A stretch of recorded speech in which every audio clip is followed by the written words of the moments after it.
क्रांती news, आवाज सर्वसामान्यांचा।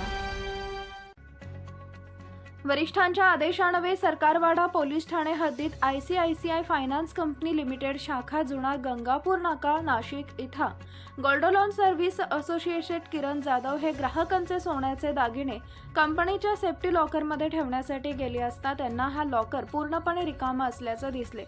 त्यावेळी सोन्याची लूट झालेली आहे असं आढळल्यानंतर सरकारवाडा पोलीस ठाण्यात गुन्हा नोंद करण्यात आला आहे। त्या अनुषंगाने सरकारवाडा पोलिसांनी तपासाची चक्र फिरवत आरोपी रतन जाधव व सतीश चौधरी यांनी मागील 15 ते 20 दिवसांपूर्वी स्विफ्ट कार खरेदी करून ते आंध्र प्रदेश, कर्नाटक, राजस्थान इथं फिरून सध्या गुजरात राज्यात असल्याबाबतची खात्रीलायक माहिती मिळाली। त्यानंतर गुंडा विरोधी पथक गुजरात राज्यात तात्काळ रवाना करत गुंडा विरोधी पथकाने गुजरातमधील हलोल शहर इथं सिनेस्टाईल पाठलाग करत आरोपींना पकडले। त्यामध्ये अथक परिश्रमानंतर गुंडा विरोधी पथकाला आरोपींना पकडण्यात यश आल्यानंतर तेथील स्थानिक नागरिकांनी पथकाचे टाळ्यांच्या कडकडाटात स्वागत केले। सतीश कैलास चौधरी वय वर्ष 27 राहणार प्रताप चौक सिडको याला ताब्यात घेऊन पुढील कारवाईसाठी सरकारवाडा पोलिसांच्या ताब्यात देण्यात आले आहे।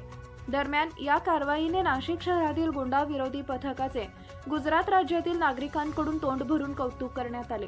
म्हणून एक प्रकारे महाराष्ट्र पोलिसांच्या सदरक्षणाय खलनिग्रहणाय या ब्रीद वाक्याचा अनुभव गुजरात येथील नागरिकांना देखील आल्याचं पाहायला मिळाले। सदरची कामगिरी वरिष्ठांच्या आदेशान्वये गुंडा विरोधी पथकाचे सहाय्यक पोलीस निरीक्षक ज्ञानेश्वर मोहिते, विजय सूर्यवंशी, प्रदीप ठाकरे, अक्षय गांगुर्डे, प्रवीण चव्हाण, मंगल गुंजाळ, DK पवार, राजेश सावकार, सुनील अडके, गणेश भागवत, नितीन गौतम, गणेश नागरे, निवृत्ती माळी, सुवर्णा गायकवाड यांनी संयुक्तरित्या कामगिरी पार पाडली आहे। महाराष्ट्र क्रांती न्यूजसाठी मुख्य संपादक प्रकाश बागुल, नाशिक। अशाच नवनवीन बातम्या पाहण्यासाठी आमच्या महाराष्ट्र क्रांती न्यूज या YouTube चॅनलला लाईक करा, सबस्क्राईब करा आणि बेल आयकॉनला प्रेस करा।